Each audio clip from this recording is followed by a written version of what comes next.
This is 2 days after Memorial Day. This is a topic I love to talk about in many ways, but I'll tell you this. I played golf today, which inspired me. I also had a very good round, but it inspired me to talk about how President Trump impacts the real estate in the United States and Chicago and the North Shore.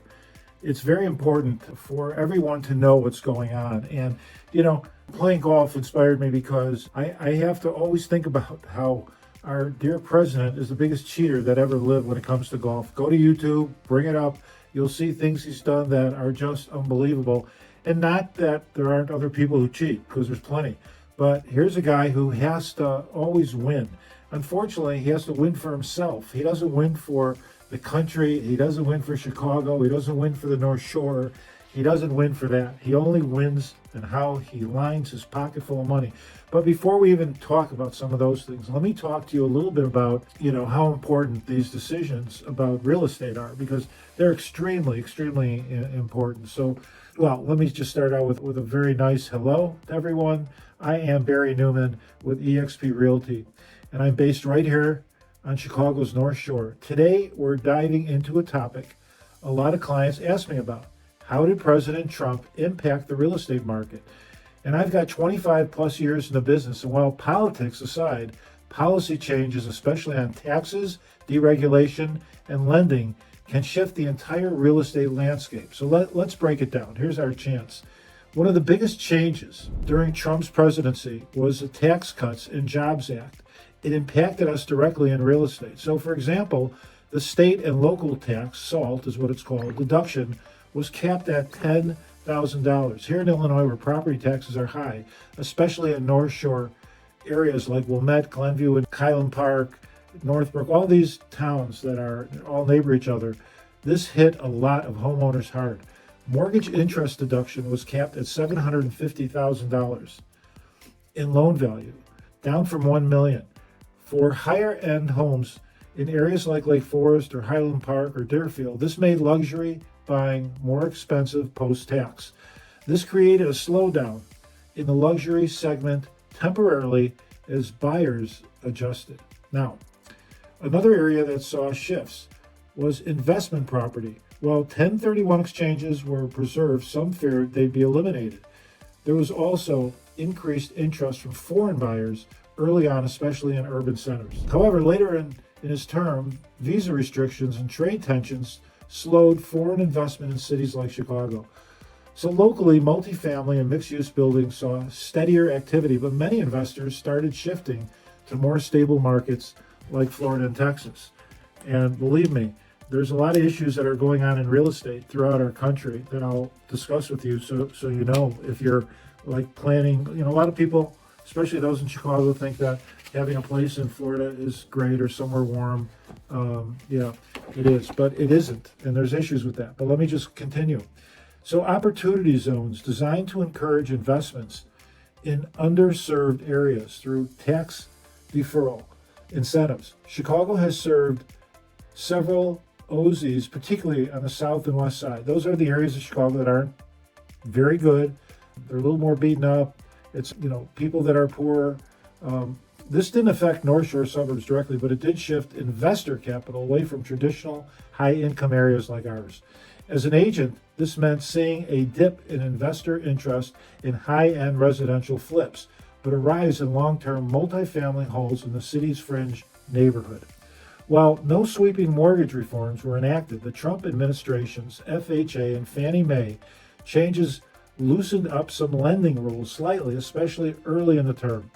This helped more first-time buyers access credit, but lenders remain cautious post-2008. So 2008 was the mortgage crisis year, and it was very devastating. There were so many thousands and thousands of homes that were in foreclosure. In North Shore suburbs, where homes can range from $500,000 to $2 million plus, buyers still needed strong credit. My job was helping clients, especially downsizers and move-up buyers, navigate pre-approval effectively. Here's a twist. Despite the pandemic, real estate boomed under Trump in 2020. Record low interest rates sparked buying frenzies. People fled cities for more space. North Shore suburbs were in huge demand. And I personally saw bidding wars in places like Northbrook, Deerfield, and Evanston. And that period reshaped how we market homes. My YouTube, Google, CRM leads doubled. Virtual tours became the new normal. So what does all this mean today? Whether you're buying your first condo in Skokie or selling your family home in Glenview, understanding how tax policy and lending rules shift can give you a major advantage. I always say, knowledge is your number one asset in real estate, and that's what I bring to every client relationship. I just got off the phone with one of my clients where we have two offers over $1 million. He said, Barry, do what you think is right. I'm a doctor. I save lives. You save me and make sure that selling my house is profitable for me. Now, what I wanted to also mention when we talk about the pandemic, because when he became the president, he took over the economy from Bush. And he took over, first it was 9/11, then 2008, all the banks were ready to close down. Everybody was going to, be in hot water. And Obama took the economy and just made it so fantastic. So when Trump came in, he didn't have to do anything. Now, it's like this time. Biden had a great economy going. I don't care if you like Biden, you didn't like Biden. Biden did a lot of really good things. But he had a great economy. Jobs were great. Business was great. There were some negative things, there's no question. But when Trump came in, some of the things he was going to do was lower the prices on a lot of things, and nothing's been lowered. No one is sure what the hell is going on in the Trump White House, right? Because Trump doesn't know what's going on. He believes in tariffs, but how many deals has he made since he's been the president? Well, let me tell you how many deals he's made. None. Zero. Zilch. And the people who are our friends, like Canada, England, France, Germany, all these countries, he beats them up. He doesn't care about relationships. He wants to be friends with people who are dictators. He likes dictators. He likes Putin. What has he done? The Ukrainians are getting killed. What has he done? He hasn't done anything. So, if you've made it this far, I thank you. What we've covered so far are the core residential impacts. Now let's talk commercial, construction zoning, and what we learned as agents during this unique period. Commercial real estate saw some interesting dynamics. Early in the presidency, tax reforms encouraged capital investment, sparking development in logistics and warehouse space, but later trade tensions and COVID-19 crushed office demand. In Chicago, the Loop and downtown struggled with high office vacancies. Investors started looking to convert those spaces into mixed use or even residential. In the North Shore, we felt the effects more indirect. Fewer businesses expanding into the suburbs, more remote workers moving into homes with dedicated office space. One huge Trump-era factor was the tariffs on imported materials, especially steel and lumber. This directly affected new home construction costs. Builders in Glenview, Northbrook, Kenilworth, wherever they were building, homes. And remember something, land is expensive in the North Shore. So the first thing is you have to buy a lot. Lots are typically in any place, any of the suburbs in the North Shore. A lot, a quarter-acre lot or a little bigger, is going to be $400,000. And for anyone to make any money, you have to triple that. And now you're talking about building a minimum of $1.2 million house. And you can't build ranches. It has to be vertical. But now what we're going to talk about, well, the tariffs, of course, have become a huge factor. And renovation and flipping slowed for a while as contractors had to quote 20 to 30% higher than usual because they had no idea what it was going to cost for lumber and steel and all the other things. Because even cars, you may make a car in Detroit, but a lot of the parts are coming from all over the world, and Trump's putting a tariff on all these countries. He doesn't have them yet because he can't make a deal. So for buyers and sellers, this meant lower new housing inventory and higher demand for move-in ready properties. So I think that's so key, why we're not seeing as many new construction properties being sold. We're seeing a decent amount being built, but we're not seeing a lot of them being sold, and it's expensive. They talk about how we need more residential living, but the cost, where are we going to get who's going to pay $1 million plus for a house? If you've got $1 million, good for you. Then you're living a pretty good life. But how many people have that? And $1 million house is actually going to be not $1 million, it's going to be $1.2 million to $1.5 million. The taxes on that are going to be at least 20 to 25,000. And then the keep up of the house with gas, electricity, and everything else. Living today is very expensive. So what we need Trump to do is get our prices down. But he can't get egg prices down. He can't get gas prices down. And he doesn't care. I mean, this is a multi-millionaire, maybe a billionaire. But that's not, he doesn't care about us. He can afford all that stuff. That's why he's got those meme coins, right? He just did a $75 million was given to him, and all he had to do was pardon the guy. So he sticks think of that for a minute, $75 million. Think about that. How many people have $75 million? He stuck $75 million in his pocket, right? Good old Donald. And he gave a pardon. And you know what? No president should be able to pardon anybody, especially Trump, because he doesn't even know what he's doing. But let's take a look at thinking about relocating to Chicago, Illinois, and neighboring suburbs. Well, I've got just the thing for you. My team and I have actually taken the time to create the ultimate relocation guide, which is meant to save you hours of research. And I've linked it down below, from top employees, the best hospitals, and a boatload of other things that you need to know before making the move. The best part of this guide, it's 100% free. That's right, you heard it right from me, 100% free. Just click the link in the description or the top pinned comment, and I hope that helps. In fact, I know it will help. Because Trump often called for rolling back zoning restrictions, encouraging more local control and faster permits. This was more evident in Sunbelt states, but trickled into Chicago policies too. Well, Illinois didn't follow federally. They were pressured to speed up approvals for developers. Suburban areas began discussing higher density zoning to meet housing demands. We haven't seen massive changes in North Shore towns yet, but watch for ADU, which is accessory dwelling units, conversations growing in Winnetka and Highland Park. Now here's what agents like me learned during the Trump years. Be nimble, tax law, lending policy, even global supply chains. Everything affects your buyer and seller. Digital wins, my YouTube and CRM strategies weren't just optional, they were vital.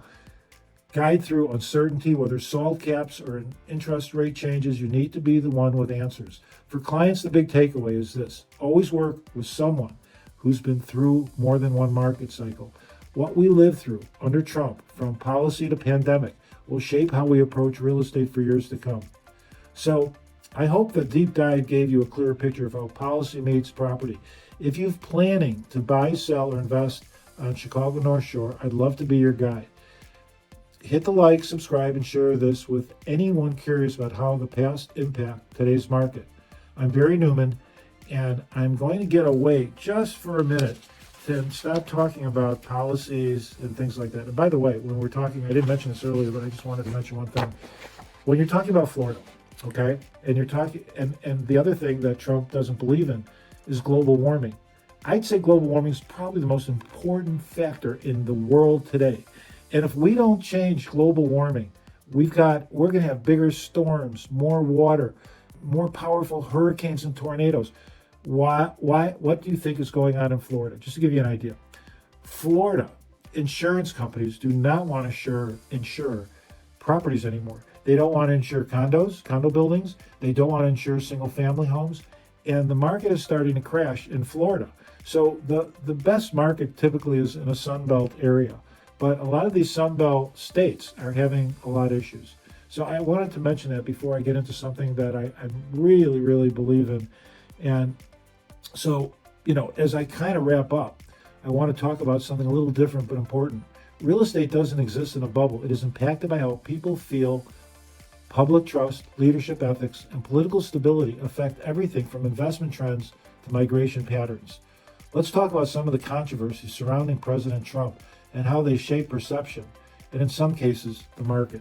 How many of you know about the Central Park Five and the racial biases that are going on with Mr. Trump? Decades ago, Donald Trump took out a full-page ad calling for the death penalty for 5 Black and Latino teens, the Central Park Five, which they were called, who were later exonerated. Many people in urban markets, especially diverse cities like Chicago, saw this as a symbol of racial bias. This matters because perceptions of inexclusivity affect where people want to live. Buyers, especially younger, more diverse ones, care deeply about the values of their communities. This kind of national rhetoric can ripple into local market preferences. So here Trump puts ads in the paper about putting these 5 Central Park men to death. They spent 17 years in prison, and then they were exonerated because they found the guy who raped the jogger in Central Park. And what does Trump do? He puts another ad in the New York Times about how he says these people are guilty and they need to be dealt with. And how does he deal with them? So he would have them killed, which is so crazy because they were exonerated, but he still believed in that. Why would anyone want to kill anyone today? But that's the way he believed. Let's go on to the next one. Another issue was Trump University. Do you guys remember Trump University, which promised real estate training and ended in a $25 million settlement over fraud claims? As anyone in business 25 plus years can tell you, trust matters. And a lot of you may not remember because he won the election in 2016 or 2015, became president in 2016. And this happened right then and there, and it happened fast. So a lot of people aren't even aware of it. But these stories make people more cautious. Some clients told me that they were skeptical of anything labeled expert or certified unless it came with real, provable results. This climate makes relationship building and transparency more critical than ever. Let's talk a little bit about some of the sweeping statements about immigrants. Things like they're bringing drugs, they're rapists, they only shape politics, but also influence how immigrants and their families approach home ownership. In a city like Chicago with a strong immigrant population, the sentiment chilled parts of the market. Fear affects buying behavior. Many international investors pull back, not just because of policy, but because of tone. Now, to me, the biggest negative, the biggest issue, the biggest illegal thing that Trump did was the Capitol riots on January 6th. On January 6th, he talked to a crowd, had them go to the Capitol, and started an insurrection. And everyone saw it. It was a shocking moment. People saw chaos in government and markets, hate, uncertainty. I had clients call me worried about property values, the economy, even civil unrest. This goes back to something fundamental. Real estate depends on confidence. Whether it's political or financial, instability makes people pause big decisions like buying a home. Now, what was the problem back then? Because the penalty for being an insurrectionist, which is what Trump was that the Attorney General Merrick Garland and Joe Biden didn't work fast enough on any of this. Instead of doing this within a year of January 6th, they waited 2.5 years. 2.5 years. How could you wait 2.5 years? The penalty for an insurrectionist, one of the biggest issues, and no one has been an insurrectionist in our country. It was the worst thing ever done to our country by a government employee, really. We're not talking about wars here. We're talking about someone who went against our country and didn't have a peaceful exchange of presidents. And Merrick Garland and Biden were really guilty of not moving this thing forward. Now, when Trump became president, all the things that he had done went away because now he had presidential power. But he wouldn't have had it. As an insurrectionist, you cannot run for office. You cannot be a president. You can't be anything. You can't run for office, and he would not be the president right now. We wouldn't be having these problems. So that, to me, is the number one issue why no one should have voted for him, and yet he won the election. What a crazy country. Now, hey guys, it's Barry Newman. As much as I love making these videos, there is one thing I love more, and that's helping families and people from all over the United States make the move here to Chicago. I've helped countless families make the move. So whether you're coming out next week, next month, or even next year, don't hesitate to reach out. My contact information is right here and linked in the description in case you miss the on-screen pop-up. I look forward to helping you and your family make the move to Chicago. After leaving office, Jared Kushner, which is Trump's son-in-law, received $2 billion from a Saudi fund. Ethics experts raised red flags wondering if foreign policy was influenced by private deals. Now you might ask, why does this matter in real estate? Here's why. Investor sentiment shifts when political leaders are seen as transactional or compromised. Some foreign capital left the U.S. for more neutral markets. Others went all in, delivering American assets, and it could be influenced politically. Jared Kushner, he wasn't even an investor. Saudi Arabia, they're not dumb in Saudi Arabia. They're pretty smart. But they gave a guy, and happens to be Trump's son-in-law, $2 billion. Who does that? Why would they do that? Do you think maybe Trump gave a favor to Saudi Arabia? Do you remember all the documents that were stolen by Trump? and were hidden in Mar-a-Lago. Maybe he gave some of those secret documents to Saudi Arabia. I don't know what he gave, but you know what?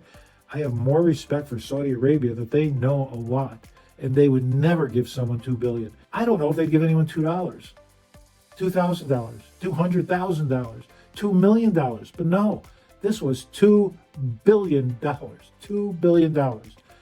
I don't get it, okay? I don't get it, and we need to make sure that there's a new president coming in. The sooner the better for me. So this is how this affects you. This video wasn't about telling you who to like or vote for, even though I'm prejudiced. I know that.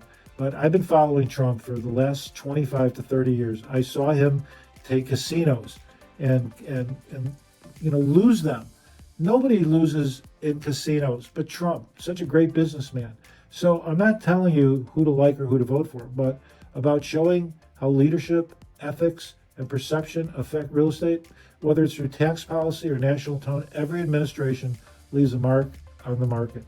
My job is to help you navigate those waves, factually, ethically, and with total transparency. If you're looking to buy, sell, or invest in Chicago North Shore, I'm here to help you. Do it smartly and confidently. I'm here to help. I'm here to help you buy. I'm here to help you sell. And thank you so much for listening. I know I'm a little prejudiced. I'm not necessarily a Democrat. Actually, I voted for Republicans in past many years ago. But I'm about who's good for the people of this country. I'm not about a president who lines his pockets, whoever that president may be, going backwards or going forwards. I mean, FDR, Franklin Delano Roosevelt, one of the great presidents, he didn't do any of that. There's so many. JFK was a great president, but he was assassinated. Obama was an outstanding. Bill Clinton was an outstanding president. There were a lot of good and great presidents, but that's got nothing to do with 2025. And, we're dealing with a real estate market and, with so many other things, with tariffs, with wars, Israel, Hamas, Gaza, Ukraine, Russia. We got to do something, think about it. I mean, how many people are getting killed in Ukraine? What a fabulous country. What great people. The way they fought for their own land. I mean, you got to give them so much credit. I love those people. They are fantastic. And I love all you guys. So I look forward to, your remarks. I know some of you are going to say, oh, I'm an asshole because I, put Trump down. But, I believe he's just a terrible, terrible human being. And he's all about Trump, and he's not about every American person.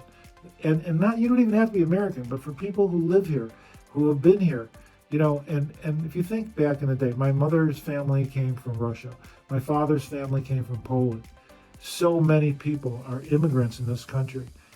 They all came from somewhere, and they all started here. Remember, I read a great book about the 1600s. People were coming here from England, from Ireland, from different countries. There were American Indians here, but there wasn't much else here. And we treated American Indians pretty horribly anyway.